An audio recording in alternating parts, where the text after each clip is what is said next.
डॉक्टरांनी सांगितलं होतं का तुम्हाला राहिलेलं आयुष्य आता बेडवर झोपून काढावं लागणार आहे. बरं आता इतकी व्यवस्थित झाली ना, मी आल्यावर दुसऱ्या तिसऱ्या वेळेला 2-3 पोळ्या लाटायचे, थकायचे पाय, पण ह्या वेळेला मला खूप बरं वाटलं. आता मला एवढं काही वाटत नाही, बरं वाटतं. असं वाटतं आपल्याला बरं वाटायला लागले ना तर हा रस्ता सोडायचा नाही, आपण महिन्या 2 महिन्यांनी सारखं चेकअपला यावं. नमस्कार. आज आमच्या सोबत आहेत जिजाबाई फाळके आजी, 65 वर्षाच्या आहेत. त्या अहमदनगरवरून आल्या होत्या. त्यांना काय काय त्रास होता त्यात स्वतः सांगणार आहेत. पण आम्ही जी काही ट्रीटमेंट दिली होती ती ऑस्टिओपॅथी, फिजिओथेरपी, ऍडव्हान्स फिजिओथेरपी आणि कायरोप्रॅक्टिक अशा पद्धतीची आपण ट्रीटमेंट दिली. आजी, तुम्ही अहमदनगरवरून तुमचा मुलगा तुम्हाला जेव्हा घेऊन आला तेव्हा तुम्हाला काय काय त्रास होता आणि ट्रीटमेंटने काय वाटलं ते सांगा. एका पायाला आग होत होती गुडघ्याच्यावर मांडीला, एका पायाला संपूर्ण मुंग्या येत. गोळ्या 2 महिने गोळ्या खाल्ल्या, त्याचा काही फरक पडला नाही. मग 2 महिने गोळ्या खाल्ल्यावर फरक पडला नाही तर बेचैन झाले. त्यांनी सांगितलं की डॉक्टरांचा चांगला रिझल्ट येतो. माझ्या आईला मी गुडघा दाखवला तर त्यांना फरक पडला.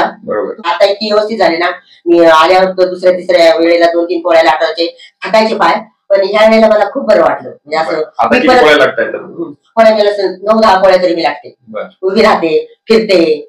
असं गृहिणींसाठी हे महत्वाचं असतं की त्यांना फक्त स्वयंपाक करताना 2-3 पोळ्या लाटायला त्रास व्हायचा, आता त्यांना 7-8 पोळ्या लागता येतात. कधी बसन असं वाटत होतं मला.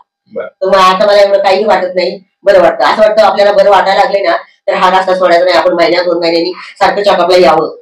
हा आजींनी बोललेला पॉईंट महत्वाचा आहे. फॉलोअप हा महत्वाचा असतो. बरेचसे पेशंट काय करतात की ट्रीटमेंट मध्ये फरक पडला की सोडून देतात, त्यांच्या कामामध्ये व्यस्त होतात. पण या अहमदनगरवरून येणाऱ्या आजी ज्या आहेत त्या स्वतः फॉलोअपला यायची इच्छा आहे त्यांची आणि आम्ही त्यांना फॉलोअप दिला होता. आयुष्य मिळालं असं वाटायला लागलं ना, खूप बरं वाटायला लागलं. आता काळजी घ्यायची, फक्त एक्सरसाइजेस जे दिलेत मॅडमनी त्यांना आमचे डॉक्टर अंकिता आणि डॉक्टर अमिषा या दोघांनी अंडर केअर कसं आम्हाला कसं वाटतं लेडीजला बघितलं ना किंवा बघितलं काही वाटत नाही ना आम्हाला. बरोबर आहे, तसं दुसऱ्यांपेक्षा. त्याच्यामुळं डॉक्टर बी मला खूप चांगले मिळाले शेवटपर्यंत.